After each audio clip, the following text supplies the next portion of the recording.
This is a very important podcast update about predictions of what's going to happen.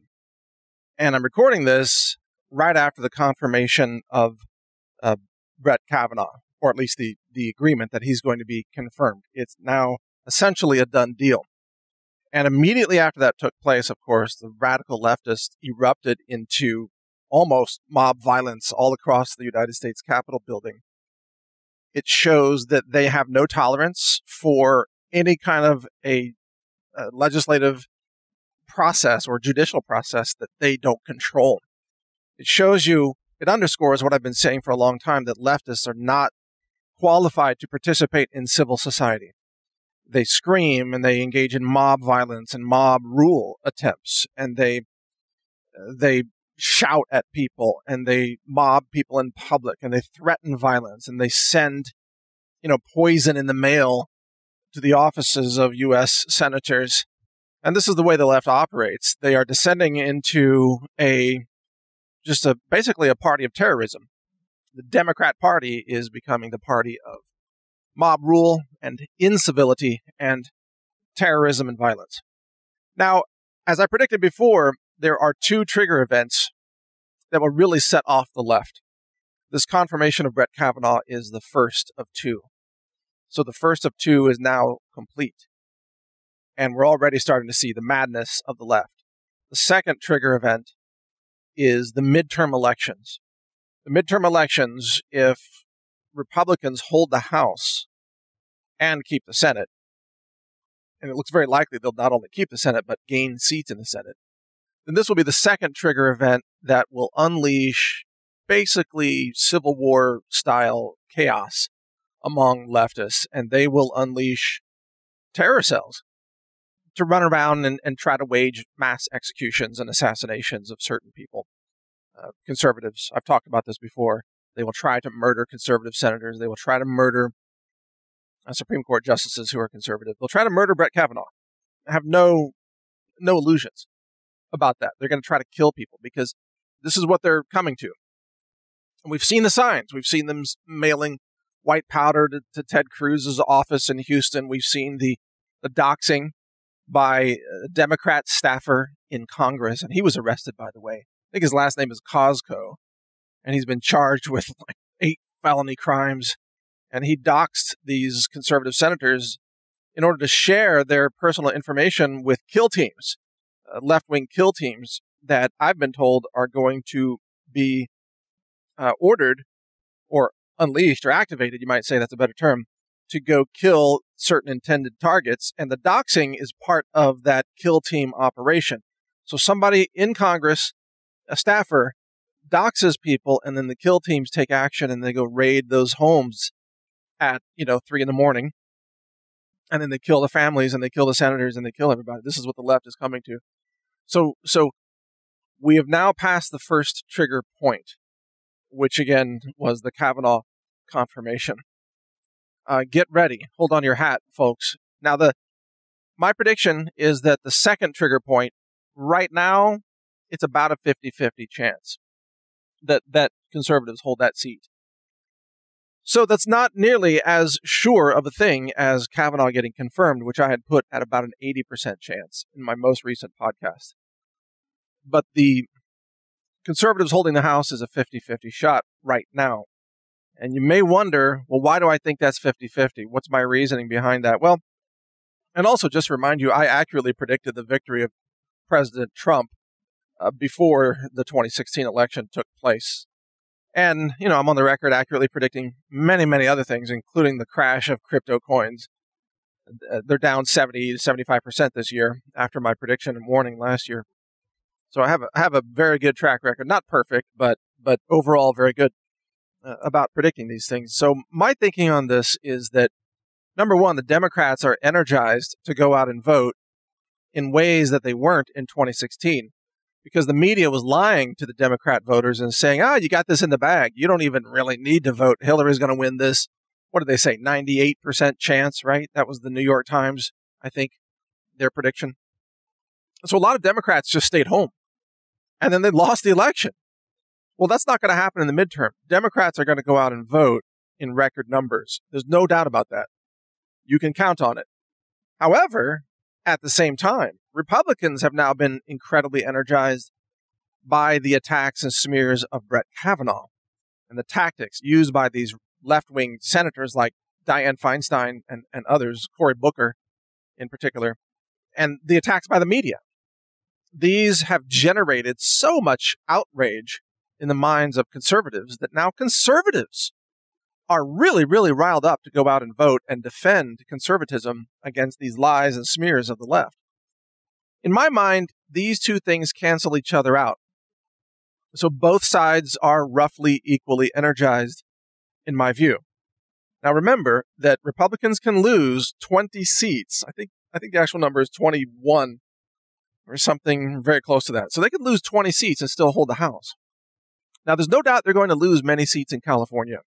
They could lose 5 seats in California alone. That's probably a pretty good estimate of what will happen, because California has gone off the deep end. California's radical left-wing communism at this point. So Republicans will lose seats in California. Will they lose more than 20 seats nationwide? Again, I give that a 50-50 chance. So just keep that in mind on election night, that Republicans can lose 20 seats and still keep the House. And if that happens, the media will say, well, gosh, they've lost 20 seats. What a bunch of losers. But they kept the House, you see. And that's really what matters for the next 2 years. Now, if they lose less than 20 seats, then obviously they hold the House quite strongly. And if they gain seats in the Senate, they could gain 3, 4, 5, even as many as 6 seats in the Senate, although that's not the most likely outcome. It's likely for them to gain roughly 2 to 3 seats gained in the Senate and possibly holding the House. So that's where things stand, in my view, right now. This is subject to change because we've got, what do we have, roughly 30 days to go before the November elections. And in 30 days, there's a lot that's going to happen. So let me speak to that here for a second. The confirmation of Brett Kavanaugh to the U.S. Supreme Court provides support for President Trump to now get much more aggressive at demanding the release of documents from the deep state.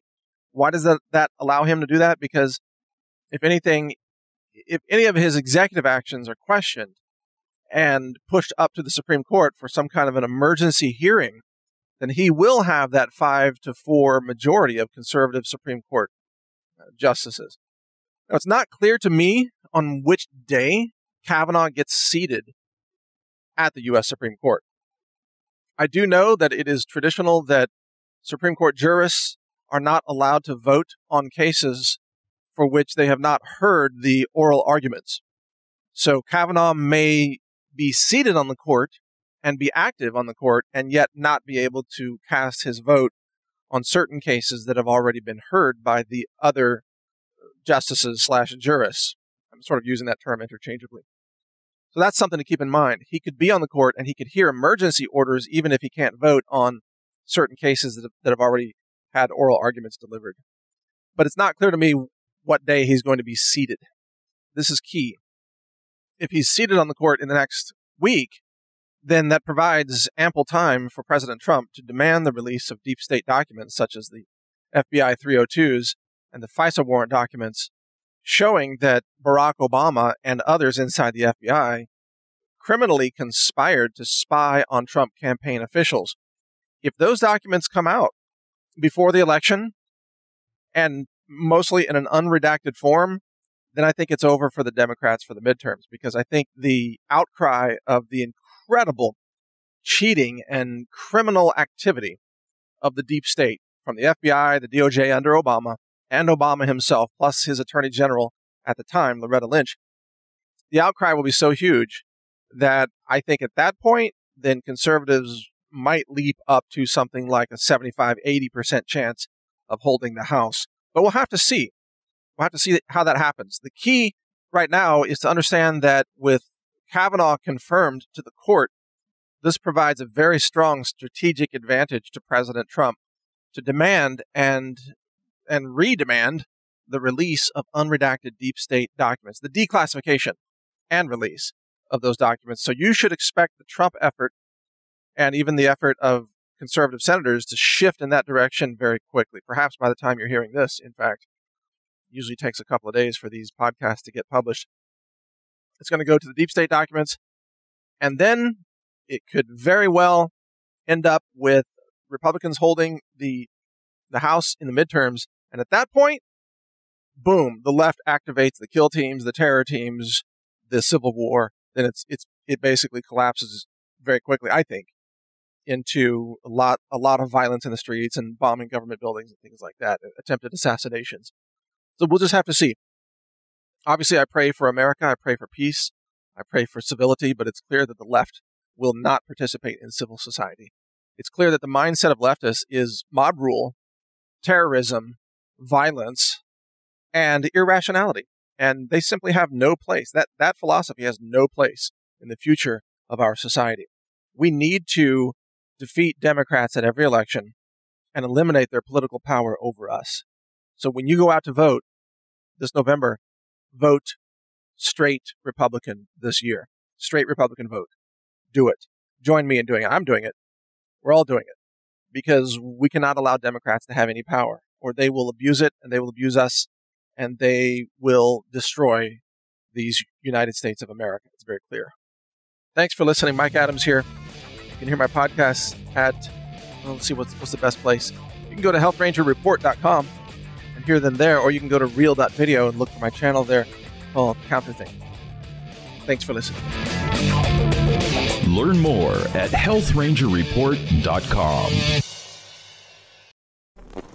Thank you for watching. If you want to support our mission, visit us at healthrangerstore.com for the world's largest selection of lab-verified superfood and nutritional products for healthy living. It's at healthrangerstore.com.